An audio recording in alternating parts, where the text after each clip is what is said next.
Welcome to Satsang, everybody.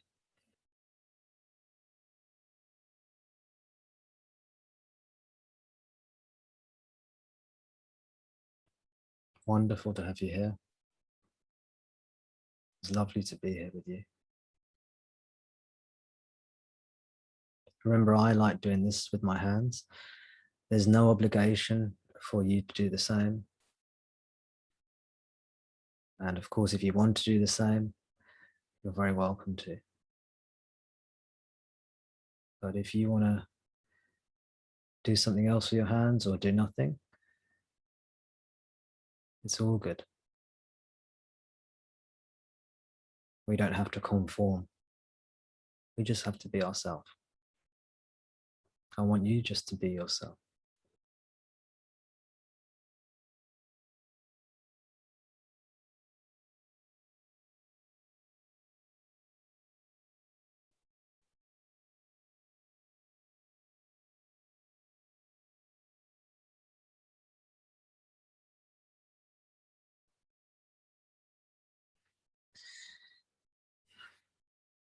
There is no true happiness to be found in any of the objects.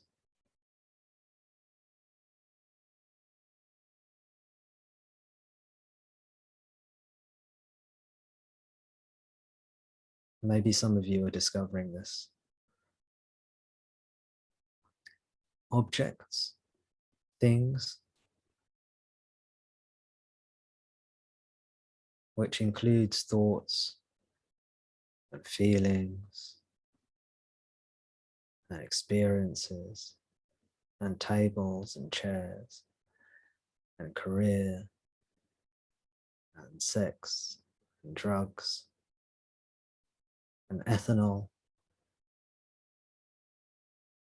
all these things. Objects.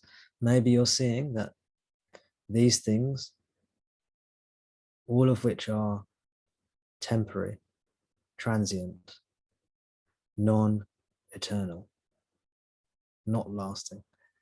Maybe you'll see that these things do not give us the ultimate satisfaction that we are looking for. They are unsatisfactory.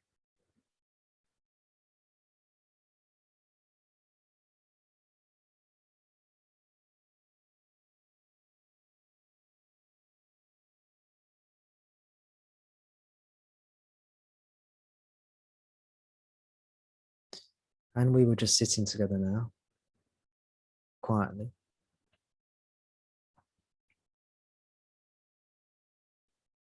Maybe some of you, maybe all of you, sensed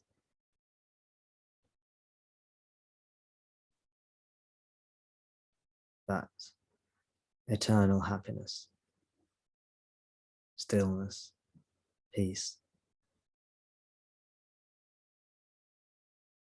presence, which is totally satisfied, restful, whole, gentle, patient, eternal.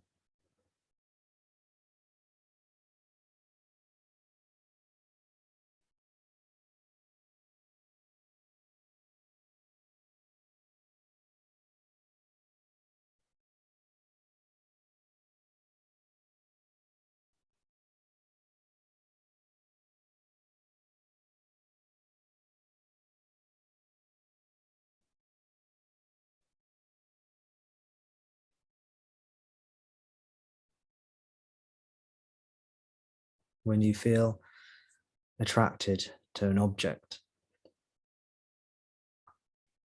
when you desire some kind of gross or subtle object for pleasure, you're desiring an object for pleasure. Contemplate how, because the object is temporary, it will not lead to anything lasting.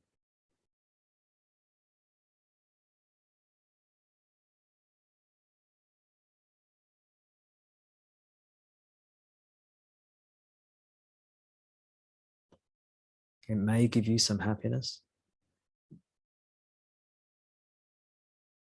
which is a mere reflection of the self, the happiness of the self. It may give you an object, may give you some happiness, but this happiness quickly fades, crumbles, dies, leaves more desire in its wake. And so the cycle of birth and death, desire and more desire, obtaining, losing, then wanting more, this cycle of samsara continues.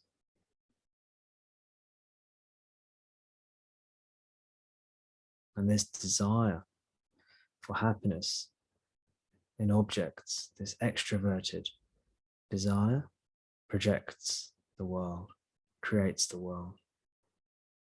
And Maya, this illusory projection, is created and sustained and perpetuated. And this Maya, which seems pretty and sparkling and worthy of our desire, this Maya is actually empty.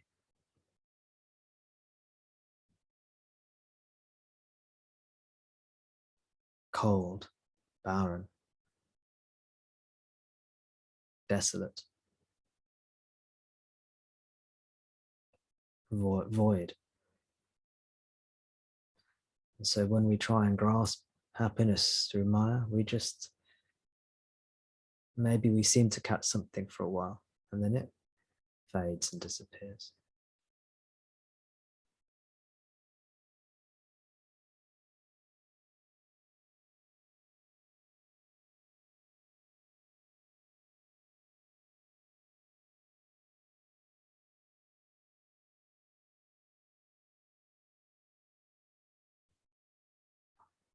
Contemplate this if you need to.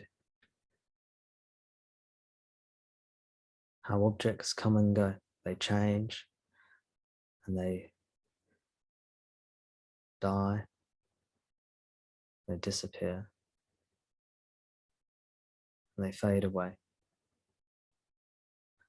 And therefore they will not lead to that lasting liberation, that lasting peace and joy, which we truly desire.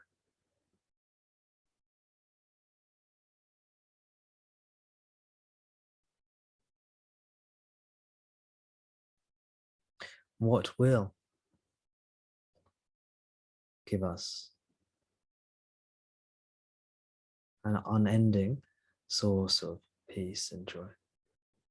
What is able to, what can give us what we are looking for? There's only one thing.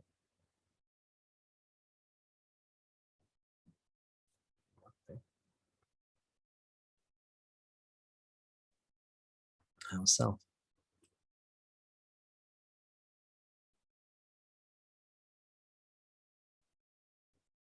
Our beingness, our presence.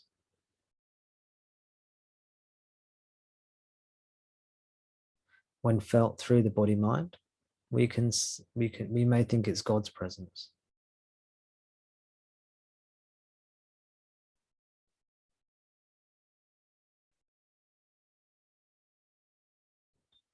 When interpreted through an extroverted mind, we may think this is God's presence, this is Ramana's presence.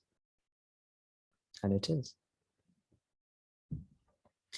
But when the I am the body-mind notion goes, or when the mind is introverted, not looking at objects at all,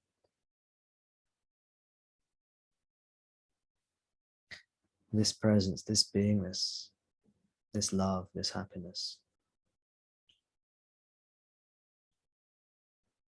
this is seen to be ourself. our very own being.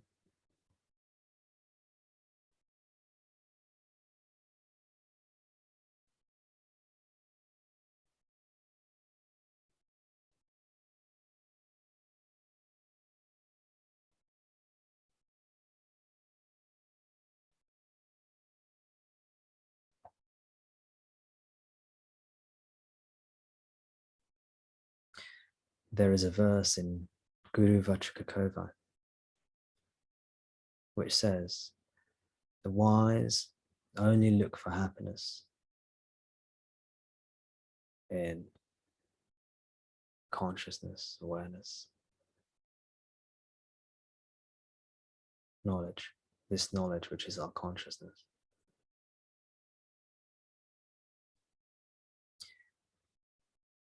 And the wise do not look for happiness in objects, only in consciousness.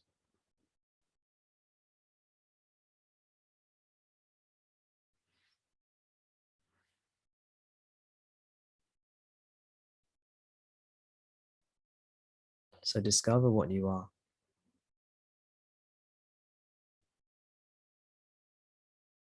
Say neti neti to all the objects.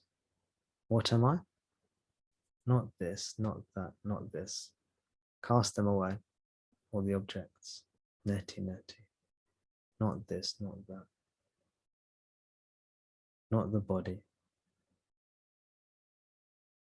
Not the sense organs. Not any sensations or feelings. Not any life current or life force that goes through me. Not any thoughts. Not any experiences. I am that which knows all of these things. I am that which perceives all of these things. What am I? And through neti neti, we can withdraw our attention away from that which is not ourselves.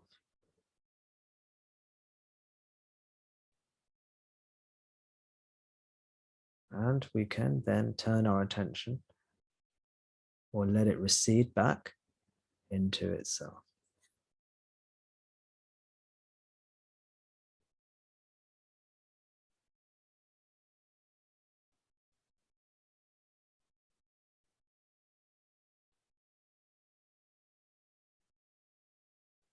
And thereby discover the fountain, the source, the fountain of bliss, the source of everything.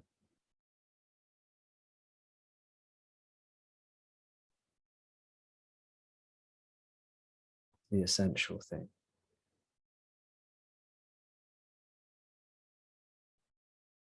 What we truly are. Not all this make-believe, delusion.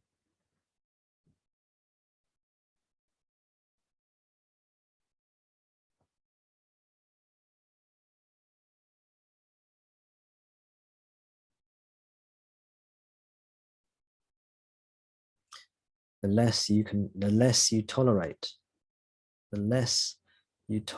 this delusion, this delusional notion that you are a person, a body mind living in a world, the better. Do not tolerate it, not even for one moment. Come back to what you are, what you truly are. Don't tolerate this belief, this false notion that's been thrust into your consciousness, telling you that you are a body mind. Turn away.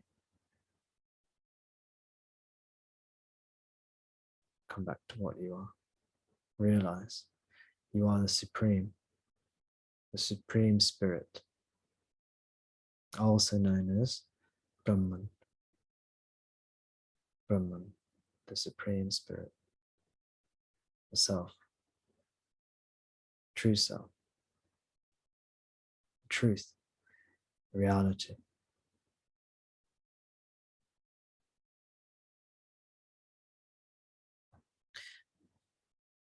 the I am, and beyond the I am.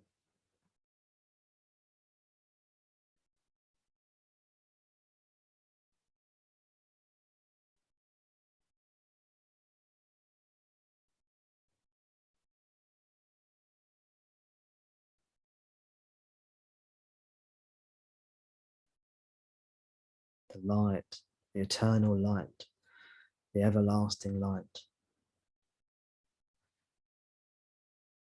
beyond light and darkness. It's the everlasting lamp of the self. Your own very being, very own being.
So do not tolerate, even for one moment, don't tolerate the idea that any of this is real.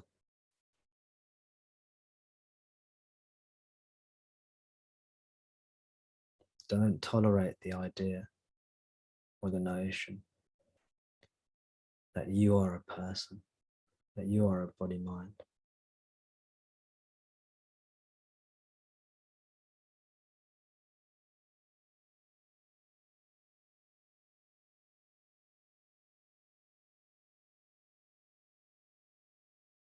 Don't attend to second and third persons. Don't tolerate them. As much as you're able to, attend to the first person, the I am. Turn away from the objects, ignore the objects.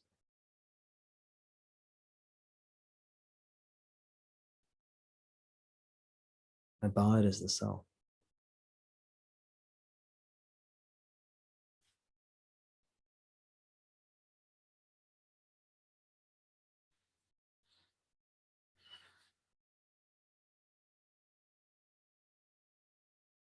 There is only the one reality.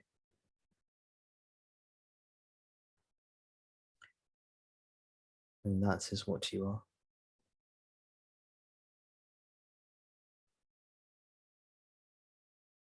Don't tolerate any ideas of multiplicity, duality, multiplicity.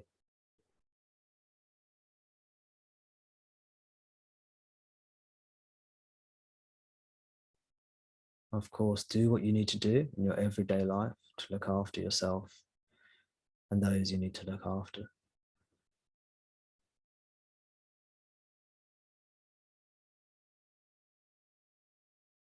Do what you need to do to earn money, keep the lights on,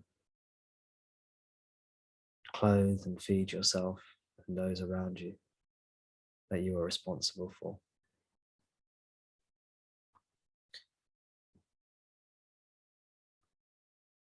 And as we interact with the world, of course, we have to operate in this world of duality, multiplicity.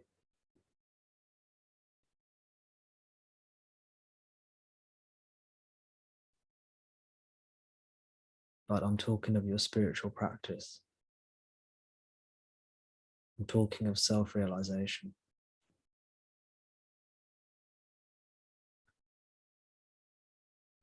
When you've done the practical stuff, then don't tolerate Maya.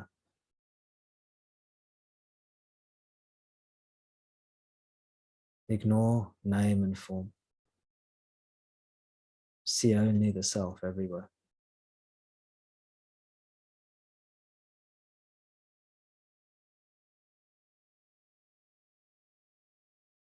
This you can do even when attending to objects. You can just see through them. On one hand, you can partake of Maya, and on the other hand, you can see through her. See only consciousness. Operate in the field of objects. Do what you need to do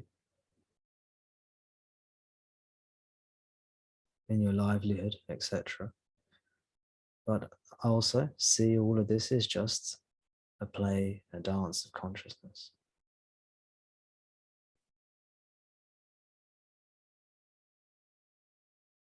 Don't take it to be real, take it to be a dream, a manifestation, projection. This is the Savikalpa teaching. And then when you don't have to attend to second and third persons, to objects, gross and subtle objects, do not tolerate it. Turn within.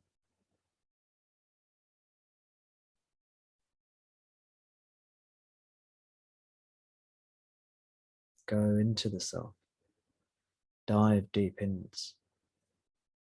Go nirvikalpa. Go nirvikalpa.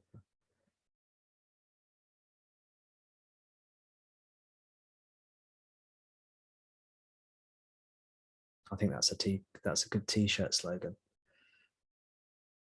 Go nirvikalpa.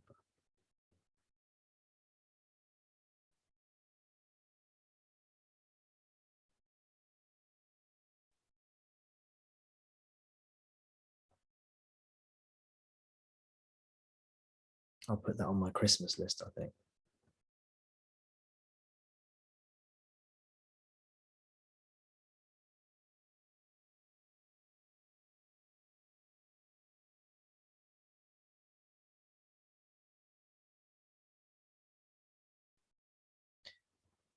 When it comes to your sadhana, do not tolerate the idea that you are a body-mind that you're a person, you're a human being living in a world. And you have this good things going for you, and you have that problems going on, but these issues you've got to deal with. No, you're the ever peaceful, eternal, non-suffering self. Not only do you not suffer, but you've never suffered. There's only ever been peace and bliss in reality. Only in delusion is there suffering. In reality, there's never ever been any suffering, and there never will be any suffering. There's never been a body. There's never been a mind. There's never been a world. There's never been duality. There's only ever been eternal bliss, peace, love, wholeness. Don't you know this already? Don't you? Don't you know this already?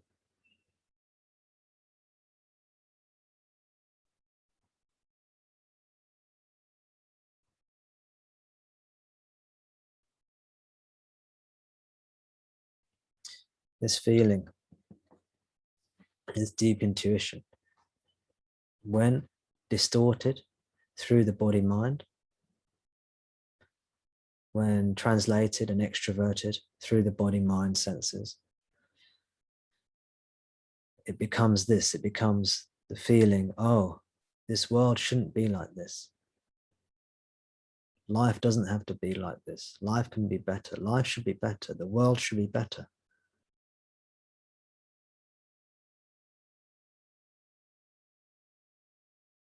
Has anyone had that feeling? That there's something deeply wrong with this world, that the world doesn't have to be like this, and this is confusing. Why is the world like this? Why is everyone else doing what they're doing? This seems wrong somehow, and life could be so much better in the way it is, seems to be.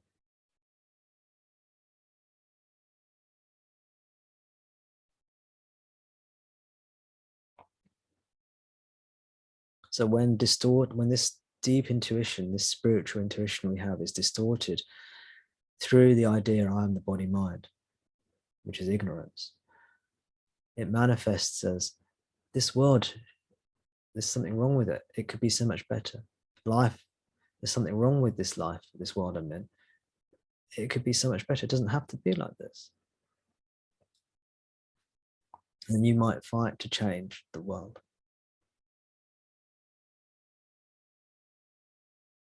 But when we realize this same intuition is actually not that the world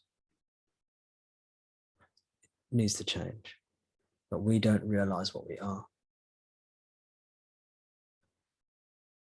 When we go deeper into this intuition, we realize this intuition is saying something different. It's not saying the world needs to change. It's saying you are divine being. You are not human being. You are divine being.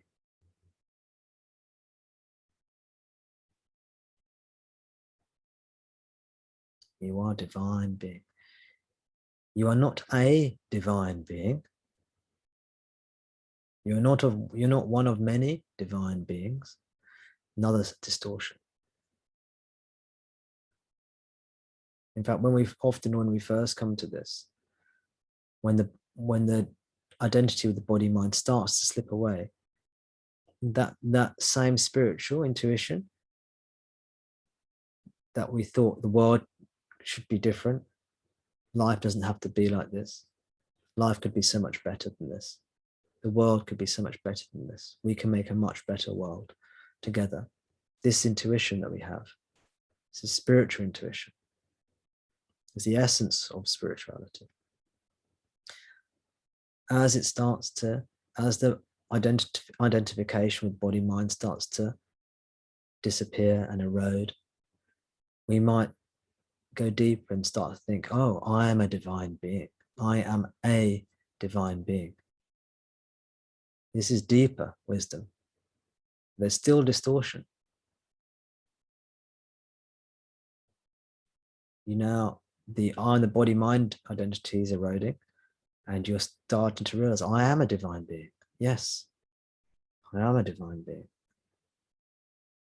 We're all divine beings. We're all children of God. But as we go deeper and follow this intuition deeper, we realize, oh, I am not a divine being, one of many. I am just divine being, one. There's only one divine being. I am that.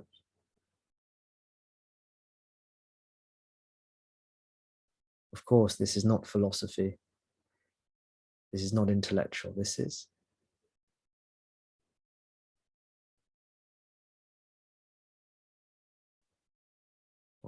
there's no words.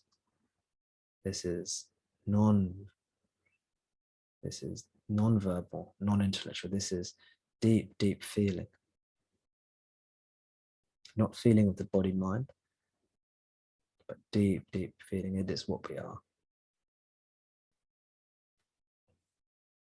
It is the self being itself.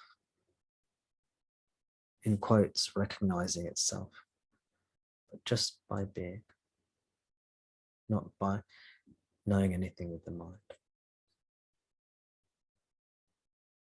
You follow this intuition you have that the world doesn't have to be like this. You follow this intuition within, you realize it's not really about the world, it's about yourself and your identity.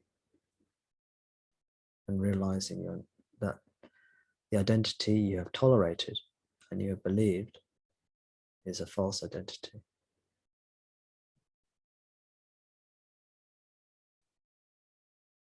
And what you truly are can only be discovered by turning away from objective phenomena and towards the first person, the I am, the self, the subject.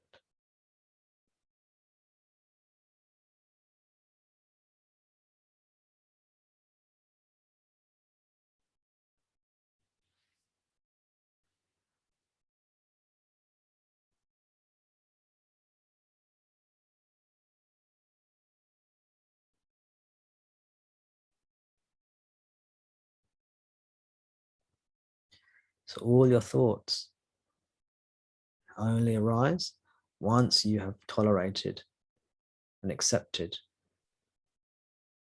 the belief, I am the body mind.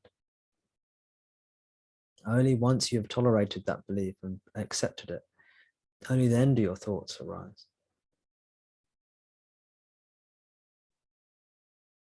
Don't tolerate this erroneous belief, I'm the body mind. Not even for one moment. Not even for 1 second, 1 millisecond. Abide as the self.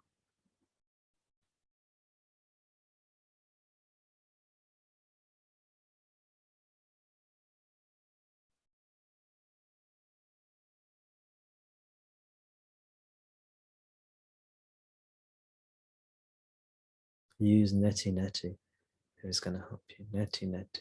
I'm not this, I'm not that.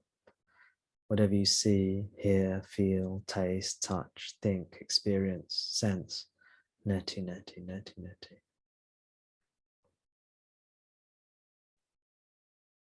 And through this neti neti, your attention comes into itself towards the subject. You naturally are withdrawing from objective phenomena, from objects, and you naturally settle into the subject. And then you say, what am I? Neti, neti, neti, neti, to all the objects, but what am I?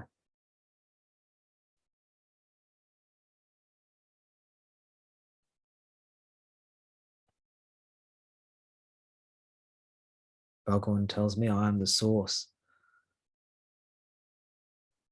I am that which was there prior to all the objects. So, and I am that which is from where all the objects proceeded.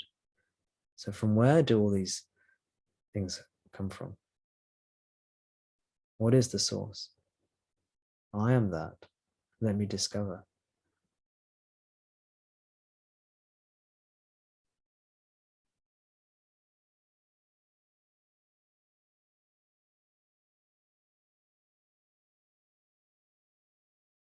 Bhagavan says, I am divine being.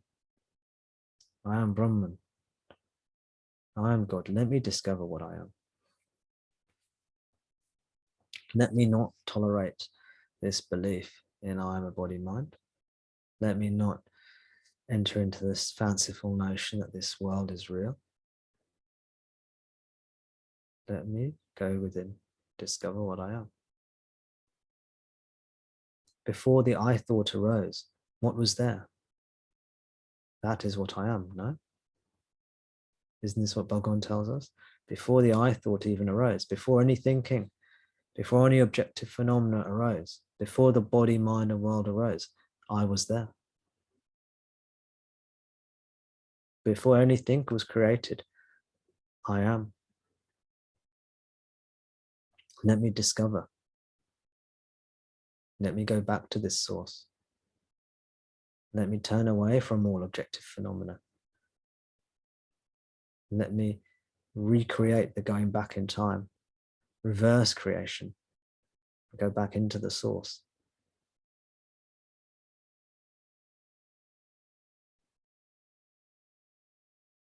Discover what you are.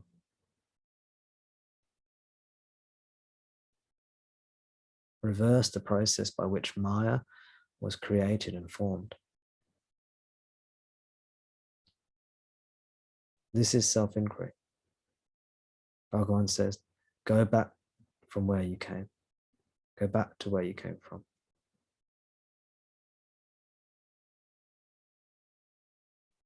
Go back home.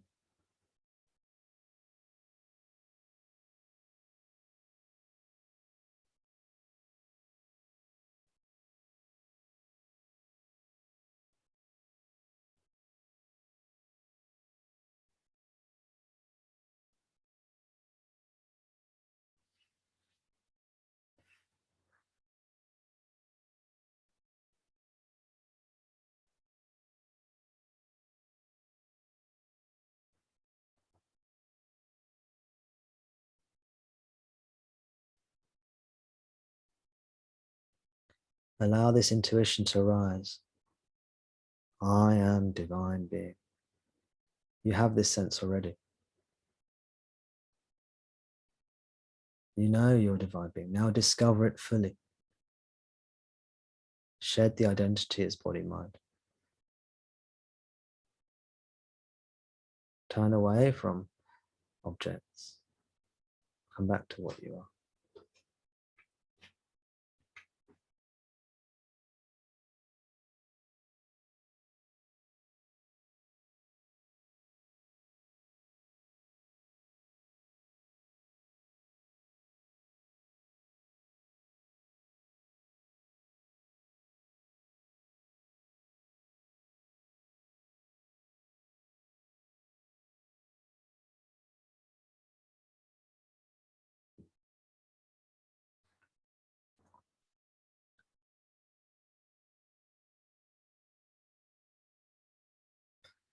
So if you ever fall asleep while you're doing this, don't worry.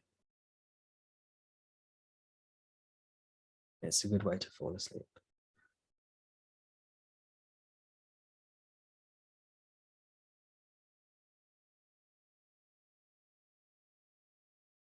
Sleep, deep, dreamless sleep is actually our true nature.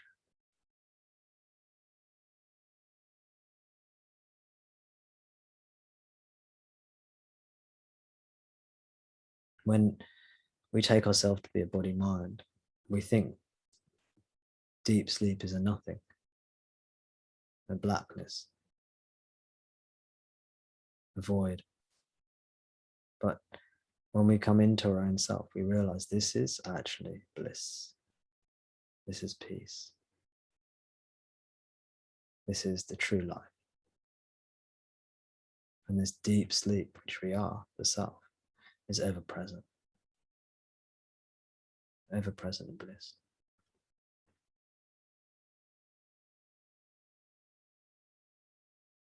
And this deep sleep is the source of everything. And this deep sleep is actually that which we long for.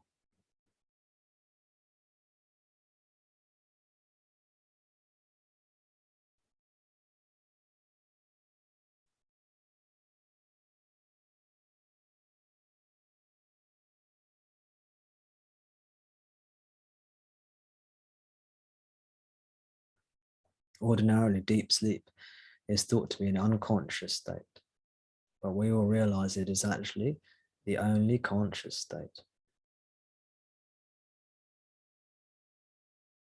Ordinarily, the waking state is thought to be a lucid, alert state. We all come to realize this is the delusional state.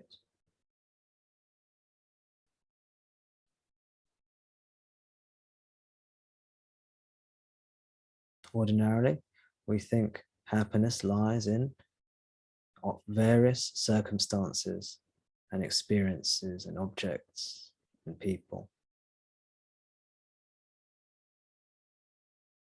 We'll come to see that this is not actually what gives us satisfaction. Often, we'll have to do some of these things first before we realize, oh, it's not what it's cracked up to be.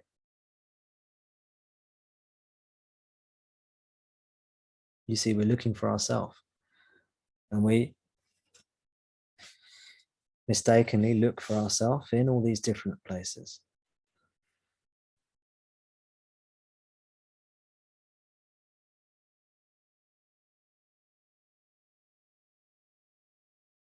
When I find the perfect relationship, then I'll feel happy.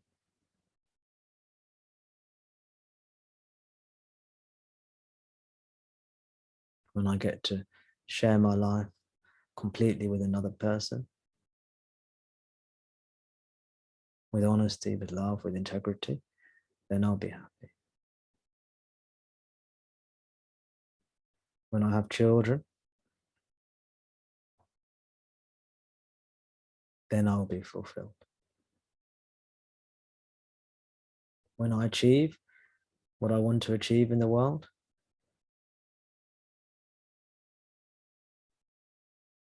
then I'll be happy.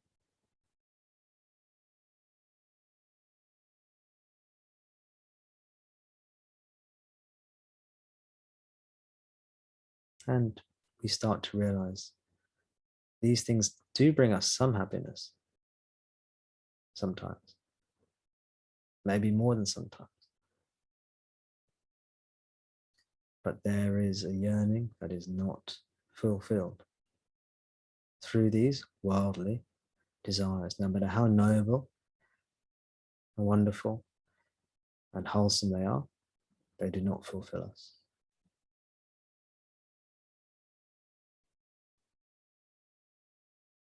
And you can harden yourself. You can put on a thick exterior skin and you can pretend everything's okay. And your life's good and you don't want anything more.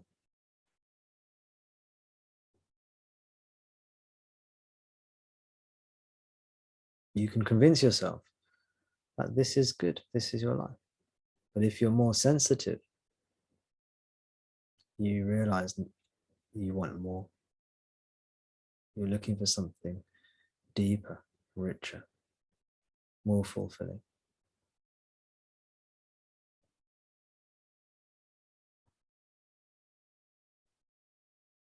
If you're more sensitive, if you're more honest with yourself, if you allow yourself to be true or feel what you really feel, you realize there's still this feeling. Life shouldn't be like this. My life should be different to this.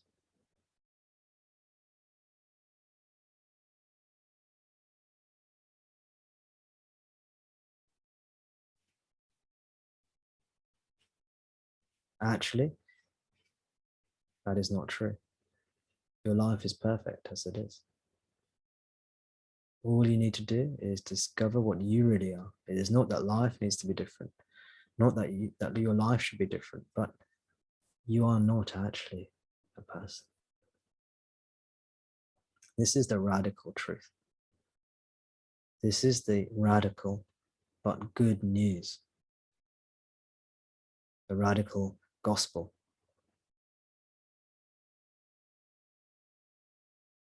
Gospel means good news.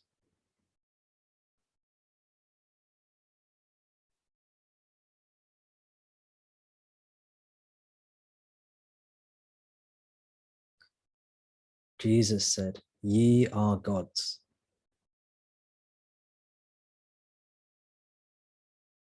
Ye are gods. He was quoting from the Psalms. Jesus, by the way, was very well versed in scripture. He knew the Old Testament. Of course, then it wasn't called the Old Testament. It was just the Testament. And if you're acquainted with the Gospels and the New Testament, you'll hear Jesus often quoting the Old Testament.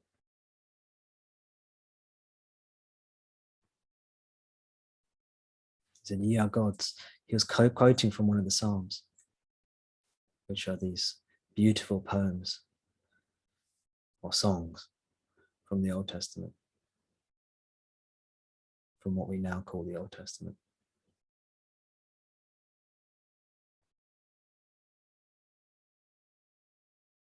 When Jesus was asked, what is the most important of the commandments? He said the most important commandment is to love the Lord your God, who is one. Love the Lord your God with all your heart, with all your soul, with all your might, with everything you have. And then he said the second commandment is like it. Love your neighbor as yourself. Again, he was quoting the Old Testament. He was quoting scripture when he said this. These are verses from the Old Testament.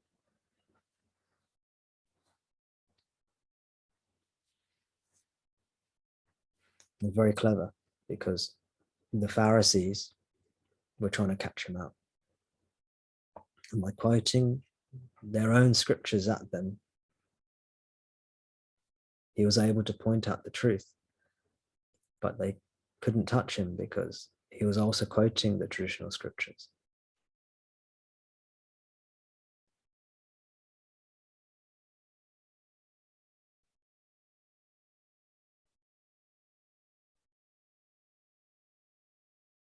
He was revealing the truth already in these traditions, as Bhagavan does.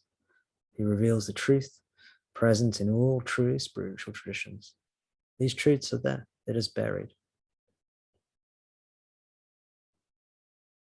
And when we become acquainted with his teaching, all the spiritual truths of all the true spiritual traditions, they come alive.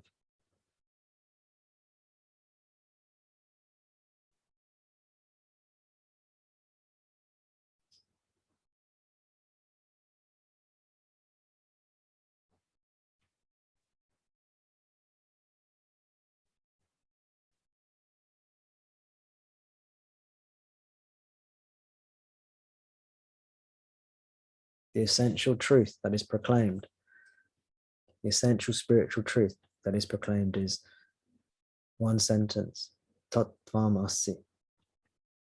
Tattvam Asi. Thou art that. You are the one divine being.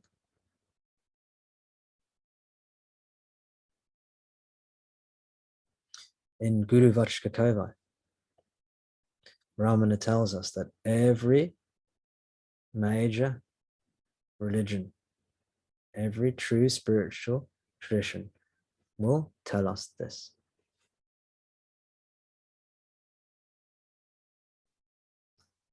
Buried in all the other dogmas and scriptures, you will find a sentence somewhere in them that says, you are divine. You are the divine being. Bhagavan Ramana tells us that these sentences reveal the truth to us.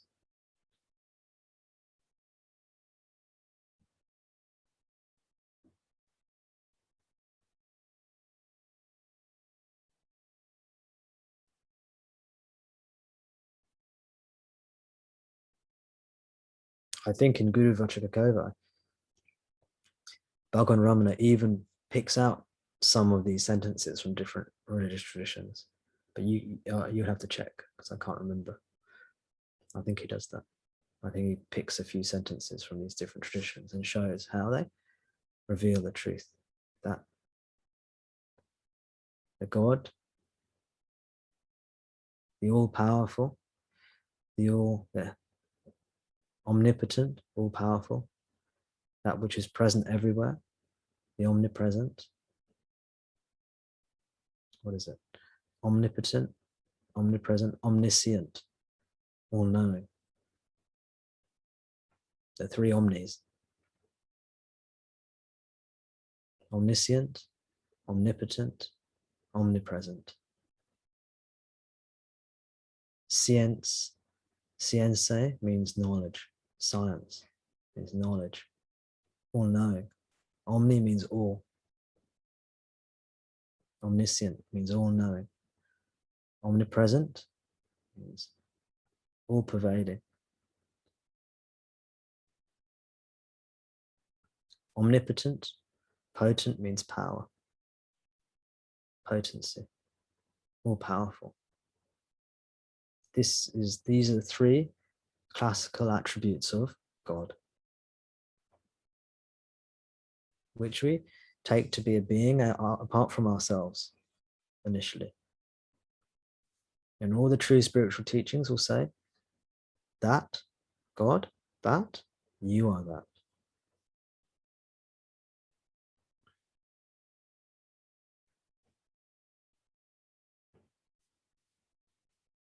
This is the gospel. This is the radical good news.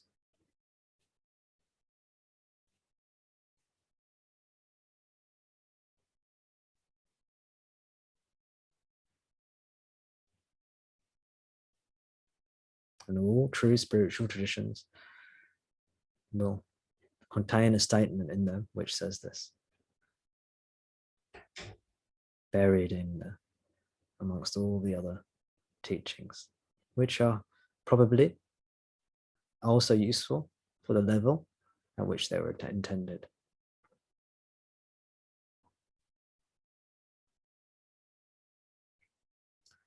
The less the identity is with the body-mind, the purer teaching will be.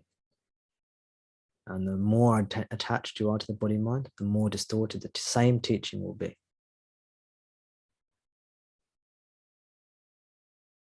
You can see the difference between you are divine,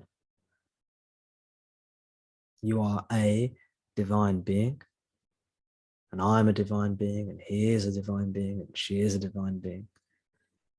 This is beautiful teaching. But you can see the difference between this to that teaching, in which there's still some distortion of multiplicity there. And the undistorted teaching that Bhagwan gives to us, that just pours out of him, that just exudes out of him effortlessly. The undistorted teaching, like the nectar, like the ambrosia, just flows out of him, bestowing eternal life to those who are able to consume this teaching.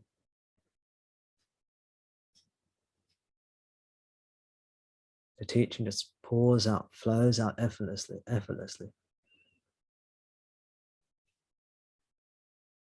Literally without any effort, the truth just pours out of Guru Bhagavan. Just through his being, the truth this teaching is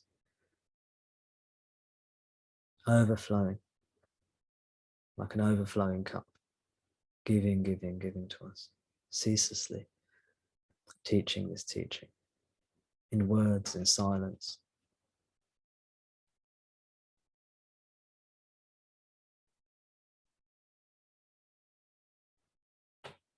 This teaching just flows out of Bhagavan.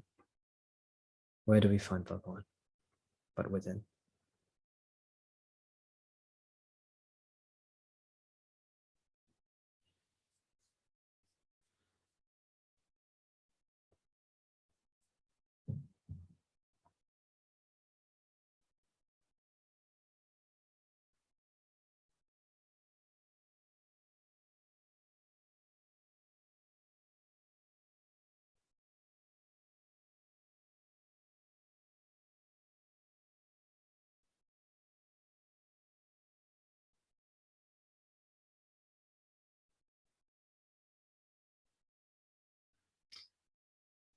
We don't find Bhagavan in these names and forms.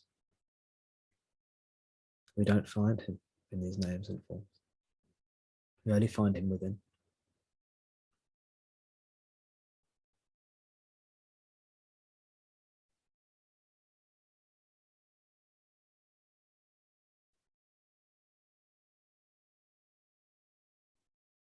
The names and forms are a projection of ego, of ignorance.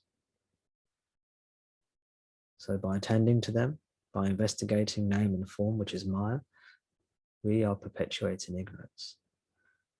We are looking at the name and form, taking ourselves to be the body-mind.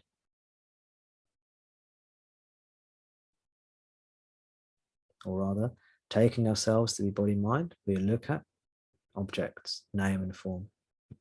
Nama Rupa, also same as objects, same as Maya. Nama Rupa, objects, Maya, it's all the same. Same meaning between with these 3 or 4 terms. So even though Bhagavan is everywhere, even though everything is the absolute, we don't come to know him until we become him, be him.